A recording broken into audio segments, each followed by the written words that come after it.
ternyata ini juga dibongkar dulu oleh seorang peneliti sejarah terkenal di tanah Arab. Siapa namanya? Ahmad Shakir. Ahmad Shakir dia mengupload data-data kalau ini adalah keturunannya Yahudi Irak. Begitu ketahuan ini membongkar ini dan kejahatan demi kejahatan keluarga besar Al Saud. Bapak Ibu, ini di zaman kita. Beliau di zaman kita. Beliau adalah pakar sejarah senior. Kalau kita kayak Profesor Ahmad Mansur ya, yang masih hidup zaman sekarang. Ini beliau satu keluarga Pak dibantai habis setelah membongkar kalau ini adalah keturunan Yahudi. Nah Bapak Ibu, berarti dinasti Arab atau Arab Saudi, maaf, Najd. Dulu namanya Najd Pak. Ya, dulu namanya Najd. Nah maka pada tanggal 23 September 1932 ya, pada tanggal 23 September 1932 dipersatukan 13 kerajaan menjadi satu kerajaan besar, Kingdom of Saudi Arabia, atau bahasa Arabnya Al-Mamlakah As-Saudi Al-Arabiyah. Dari Najd berubah menjadi Saudi Arabia. Nggak enak kita menyebutnya. Mau disebut Saudi Arabia atau Arab Saudi sama saja. Disebut Saudi Arabia artinya Ibnu Saud, penguasa Arab. Disebut Arab Saudi berarti Arab milik Ibnu Saud. Padahal itu warisan Rasulullah untuk kita Pak. Warisan Rasulullah untuk semua umat Islam seluruh dunia. Betul? Harusnya kita gratis Pak ibadah haji itu Pak. Betul Pak? Harusnya gratis. Kenapa? Kekayaan umat Islam itu sudah Allah berikan di tanah air mereka. Silakan Bapak lihat Pak, dimanapun umat Islam tinggal itu mereka dibikin kaya raya. Ethiopia sekalipun itu kaya sebetulnya Pak. Di bawah Ethiopia itu ada berlian. Betul? Ada minyak. Amola. Dulu umat Islam mayoritas karena ada banyak minyak. 300 konglomerat berkumpul dibeli itu Amola. Salah satu pembelinya ada pemilik stasiun televisi di Indonesia. Jangan sebut Metro TV-nya Pak. Ya. Allahu Akbar. Bapak Ibu rahmati Allah. Ini yang terjadi. Kemudian apa yang terjadi Bapak sekalian? Ada seorang dari Bani Sulaim membawa logam timah menghampiri Rasulullah. Ya Rasulullah, wajadu hadha min ardi Bani Sulaim min biladi min qaryati. Rasulullah, ini saya menemukan ini dari Korea, dari kampungku, Bani Sulaim. Apa itu? Ini tembaga, ini timah ya Rasulullah. Inna lillahi wa inna ilaihi raji'un. Kok Anda mengucapkan inna lillahi? Apa kata Rasulullah?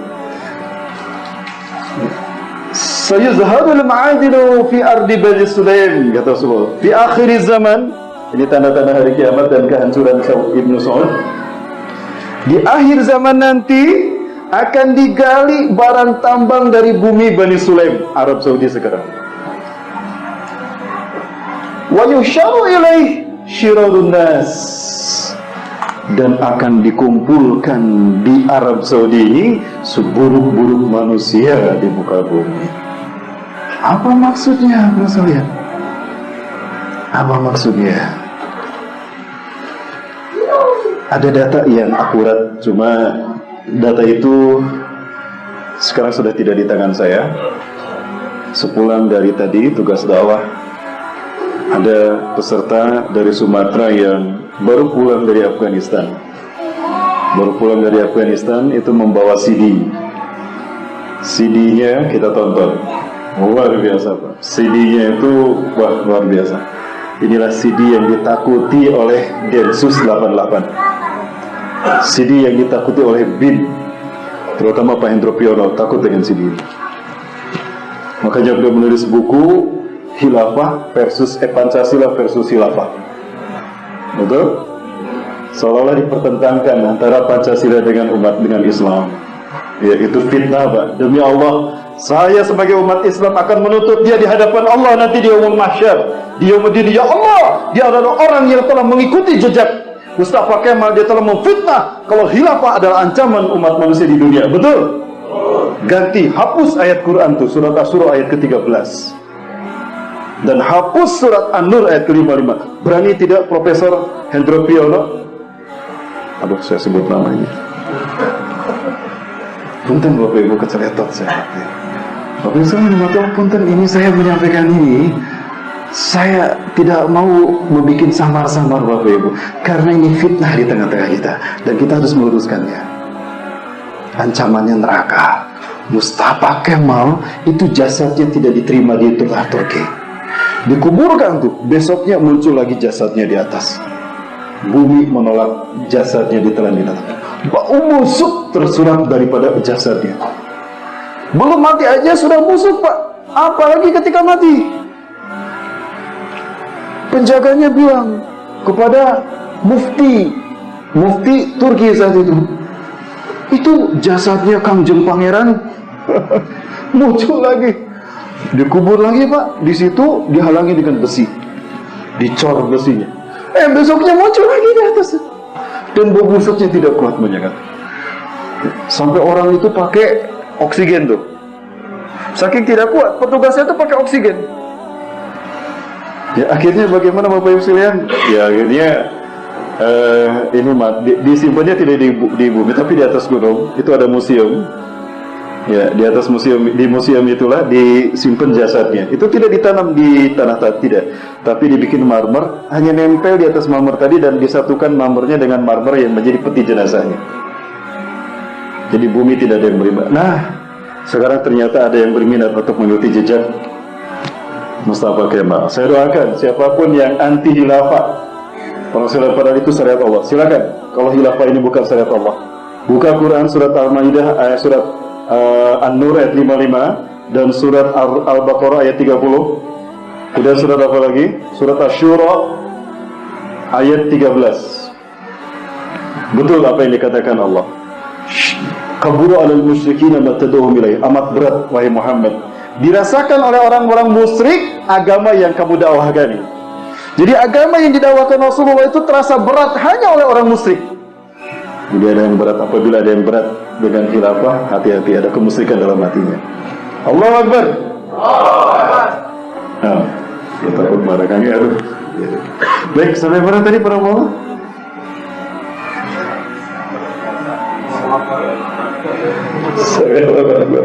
Oh, video apa? Oh iya, video ya, saya mau lihat. Terima kasih Bang Bola. Mohon saya suka lupa pernah mulai hilap tes dokter remotnya pernah.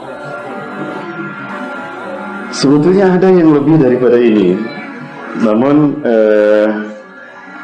CD-nya tadi saya sampaikan dibakar Bapak Ibu, karena terendus. Saya tanya sama teman saya, "Akhi, Ustadz, saya butuh film itu Ustadz, tolong kirim ke Bandung dipaketkan saja." "Ustadz, maaf Ustadz, kenapa?" "Saya bakar Ustadz." "Kenapa dibakar Ustadz?" "Ini ada Densus 88 datang." Allah, Allah, nggak masalah. Tapi ini ada data, sebetulnya data ini kurang begitu, tapi nyambung salah, nyambung perempuan.